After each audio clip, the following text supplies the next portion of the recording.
అరవింద గుడిలో కలిసి ఆర్య కూతురే వాళ్ళ అమ్మ అని తెలుసుకుని ఆనందంలో విక్కీ, పద్మావతి షాక్లో మురళి. ఇంతకు ఏం జరిగింది? అసలు అరవింద గుడిలో కలవడం ఏంటి? ఆర్య కూతురే వాళ్ళ అమ్మ అని మరి విక్కీ, పద్మావతికి తెలిసిందా? మరి మురళి ఎందుకు షాక్ అయ్యాడు? ఇదంతా కూడా వీడియోలో చూసి తెలుసుకునేద్దాం. నువ్వు నేను ప్రేమ అప్కమింగ్ ఎపిసోడ్స్లో ఏం జరగబోతుందో ముందుగా తెలుసుకోవాలి అనుకుంటే వీడియోని లైక్ చేయండి, ఛానల్ని సబ్స్క్రైబ్ చేసుకోండి, పక్కనే ఉన్న బెల్ సింబల్లో ఆల్ పై క్లిక్ చేయండి. ఇలా చేయడం వల్ల అందరికంటే ముందుగా చూడవచ్చు. మొత్తం మీరు చూసుకున్నట్లయితే ఇంకా విక్కీ, పద్మావతి ఇద్దరు ఒకే ఆఫీసులో వాళ్ళకు పెళ్లి కాలేనన్నట్టు జాయిన్ అయ్యేసరికి ఇంకా ఆఫీసులో ఉండే మూర్తి గారు అయితే వాళ్ళ మీద అనుమాన పడుతూ ఉంటాడు. వీళ్ళిద్దరి మధ్య ఏదో ఉంది, వీళ్ళకు ముందే పరిచయం అయి ఉంటుంది, అందుకే వీళ్ళిద్దరూ గొడవ పడుతున్నారు, ఖచ్చితంగా తెలుసుకుంటాను. మా బాస్ ఈ అమ్మాయిని ఇష్టపడుతున్నాడు కాబట్టి అసలు వీళ్ళిద్దరి మధ్యలో ఉన్న సంబంధం ఏంటో తెలుసుకుంటాను అంటూ ఎప్పటికప్పుడు మూర్తి గారు అయితే వాళ్ళని అబ్జర్వ్ చేస్తూనే ఉంటారు. ఇంకా ఇంటికి వచ్చిన అరవింద కూతురు అయితే ఇంట్లో వాళ్ళందరికీ దగ్గరగానే అవుతూ ఉంటుంది.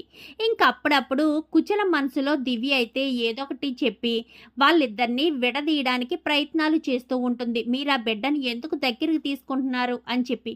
ఎందుకంటే దివ్య కుటుంబంలో ఏదో గొడవ పెట్టాలన్న ఉద్దేశంతో ఉంటుంది. ఇంకా విక్కీ, పద్మావతి ఇద్దరు కూడా ఆఫీస్కి వెళ్ళిపోతారు. ఇంకా అరవింద్ అయితే మురళి లేని సమయంలో విక్కీకి అయితే ఫోన్ చేస్తుంది. ఇంకా అలా ఫోన్ చేసేసరికి ఏమైందిరా, అమ్మ ఎక్కడుంది, అమ్మ ఎలా ఉంది, అమ్మ ఆరోగ్యం బాగుందా అంటూ మాట్లాడేసరికి నేను గుడికి దగ్గరికి వస్తున్నాను, ఎవరికీ చెప్పకుండా మీరు మాత్రమే అమ్మని తీసుకుని రండి అని చెప్పనేసరికి అప్పటికే విక్కీ, పద్మావతి ఇద్దరు కూడా ఇంటికి వస్తారు. సాయంత్రం వేళ వచ్చేసరికి ఇంకా దివ్య అయితే తన ఫ్రెండ్ని ఎవరినో కలవడానికి బయటకు వెళ్తుంది. ఇంకా విక్కీ ఇంటికి వచ్చేసరికి అక్క ఫోన్ చేసింది, అర్జెంటుగా హాస్పిటల్కి గుడికి రమ్మని చెప్తుంది, పాపను కూడా తీసుకురమ్మంటుంది అని చెప్పనేసరికి ఇప్పుడు ఎలా అన్నయ్య, పాప లేదు కదా అని చెప్పనగానే సరే ఈ పాపను తీసుకువెళ్దామంటూ ఇంకా విక్కీ అయితే అక్కడికి వెళ్ళాక అక్కకి నిజం చెప్పేద్దాము, అక్క ముందు నేను అబద్ధం చెప్పలేను, ఏదో ఒకటి చేద్దాము అని చెప్పి ఇంకా అందరూ కూడా గుడికి వెళ్తారు. ఇంకా అలా వెళ్ళిన తర్వాత చాలా సంతోషంగా అందరినీ చూసి ఇంకా అరవింద్ అయితే ఎంతగానో సంతోషపడిపోతూ ఉంటుంది.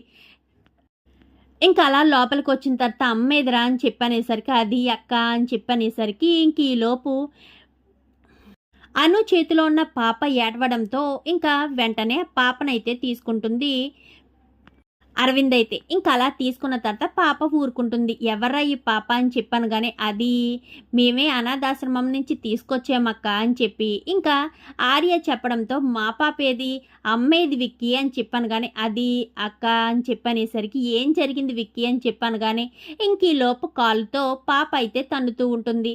ఇంకా పాప కాలు తీసుకుని దగ్గరికి తీసుకునేసరికి పాప అరికాల్లో పుట్టుమచ్చ ఉండడంతో అమ్మనే తీసుకొచ్చి నా చేతిలో పెట్టి ఏం మాట్లాడవేంట్రా విక్కీ అని చెప్పాను కానీ ఏం మాట్లాడుతున్నావక్క, తను అమ్మ కాదు అని చెప్పనేసరికి లేదురా, అమ్మ కరికాల్లో పుట్టుమచ్చ ఉంటుంది, ఇదిగో తినకు కూడా పుట్టుమచ్చ ఉంది, ఆ రోజు నీకు ఇచ్చేటప్పుడు నేను ఆ పుట్టుమచ్చనే చూశాను అని చెప్పనేసరికి నేను అనాథాశ్రమంలో వదిలేశానక్క, ఆర్య వాళ్ళు ఆ బిడ్డను తీసుకుని దత్త తీసుకుని వచ్చారు, అంటే నా అమ్మ మళ్ళీ నా దగ్గరికి తిరిగి వచ్చేసింది అని చెప్పి ఇంకా ఎంతగానో సంతోషపడిపోతూ ఉంటారు.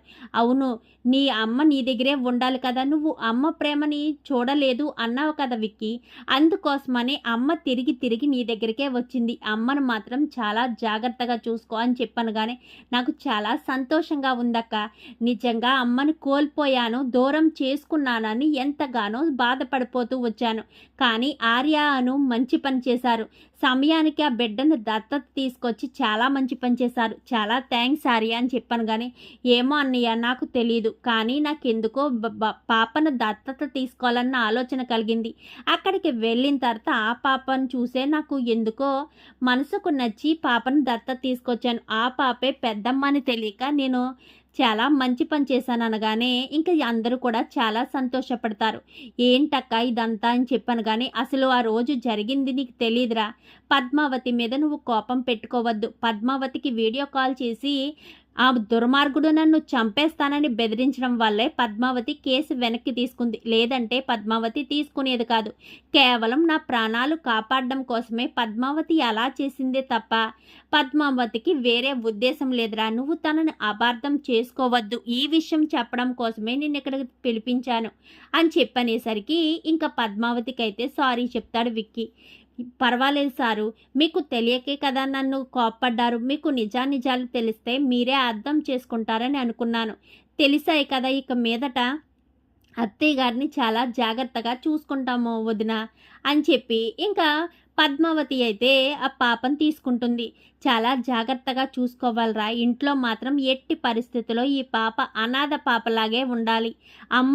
అమ్మని మాత్రం ఎవ్వరికీ కూడా ఎటువంటి అనుమానం కలగకూడదు అని చెప్పాను. కానీ ఏ అక్క ఏం జరిగిందని చెప్పనేసరికి అక్కడ విషయాలన్నీ ఇక్కడ ఆ దుర్మార్గుడికి మోసేది ఎవరో కాదు, ఆ దివ్యనే. ఆ ఇంట్లో జరిగే ప్రతి చిన్న విషయం ఇంట్లోకి వస్తుంది అంటే ఖచ్చితంగా దివ్యే ఫోన్ చేసి చెప్తుంది.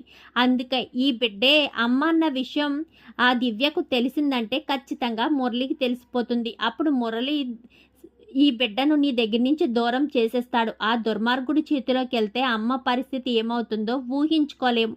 చాలా జాగ్రత్త విక్కీ. ఎప్పుడైనా నేను ఇలా ఫోన్ చేసినప్పుడు మాత్రమే గుడి దగ్గరికి వచ్చి అమ్మ గురించి మాట్లాడదాము. అప్పటి వరకు ఈ బిడ్డ అనాథ బిడ్డలాగే, ఆర్య తీసుకొచ్చిన బిడ్డలాగే చూడాలి అని చెప్పనేసరికి సరే అక్క నేను చూసుకుంటాను అని చెప్పనగానే మరి దివ్య పరిస్థితి అని చెప్పనేసరికి మీరు తన ముందు జాగ్రత్తగా ఉండండి. తన ముందు ఏమేం మాట్లాడుకోవద్దు. తనే అన్నీ మురళికి చెప్తుందన్న విషయం ఎట్టి పరిస్థితుల్లోనూ తనకు తెలియకూడదు అని చెప్పనేసరికి సరే అక్క నేను చూసుకుంటాము. నీ ఆరోగ్యం జాగ్రత్త. నీకు ఎలాంటి సమయంలో తోడుగా ఉండాల్సింది నేను తోడు లేకుండా దూరం అయిపోతున్నాను. నన్ను క్షమించక్క అని చెప్పనగానే పర్వాలేదు విక్కీ, అమ్మ మాత్రం జాగ్రత్త అంటూ ఇంకా అక్కడి నుంచి అయితే అరవింద వెళ్ళిపోతుంది. ఇంకా బిడ్డను చూసుకోవాలన్న ప్రతిసారి కూడా అరవింద ఫోన్ చేయడం, ఇంకా అందరూ కూడా అరవింద దగ్గరికి వచ్చి బిడ్డను చూపించడం. ఇంట్లో మాత్రం దివ్య ముందు ఎవరు కూడా మాట్లాడరు. కుచిలు కూడా చాలా దూరంగానే ఉంటుంది. తనతో ఎంతలో మాటాలో అంతలోనే మాట్లాడుతుంది. బిడ్డ విషయంలో కూడా చాలా జాగ్రత్తగా ఉంటారు. అందరూ కూడా బిడ్డను చాలా ప్రేమగా చూసుకుంటారు. ఇంకా అనాథ బిడ్డ అరవింద కూతురు దూరమైందని ఈ బిడ్డే ఆ బిడ్డ అన్నట్టుగా అందరూ కూడా దివ్య ముందు చెప్తారు. అయితే తనని అలాగే పెంచుకుందామని అందరూ అలాగే మాట్లాడుకుంటారు. ఇంకా తర్వాత బిడ్డ మీద ఎలా ప్రేమ చూపించినా కానీ దివ్యకి అనుమానం రాదు కదా అని ఆ రకంగా అందరూ కూడా ప్లాన్ చేసుకుని మాట్లాడుకుంటారు. దివ్య కూడా అదే నిజమని చెప్పి నమ్ముతూ ఉంటుంది. ఇంకా మరి మురళి ఆట ఎప్పుడు కట్టిస్తారు? నిజంగానే పద్మావతికి ఈ విక్కీకి పెళ్ళయిందన్న విషయం పద్మావతి వాళ్ళ బాస్కి ఎప్పుడు తెలుస్తుంది? పద్మావతిని ఇష్టపడుతున్నాడు కదా, మరి విక్కీయే తన భర్త అన్న విషయం పద్మావతి చెప్తుందా? మురళి వీళ్ళ ఆస్తిని ఎప్పుడు తిరిగిస్తాడు? మురళికి ఎప్పుడు తగిన శిక్ష పడుతుంది? అరవింద పరిస్థితి ఏంటి? ఇదంతా కూడా రాబోయే ఎపిసోడ్స్లో చూసి తెలుసుకునేద్దాం. మా వీడియో కనుక మీకు నచ్చినట్లయితే వెంటనే లైక్ చేసి మా ఛానల్ని సబ్స్క్రైబ్ చేసుకుని పక్కనే ఉన్న బెల్ సింబల్లో ఆల్ పై క్లిక్ చేయండి. ఇలా చేయడం వల్ల అందరికంటే ముందుగా చూడవచ్చు.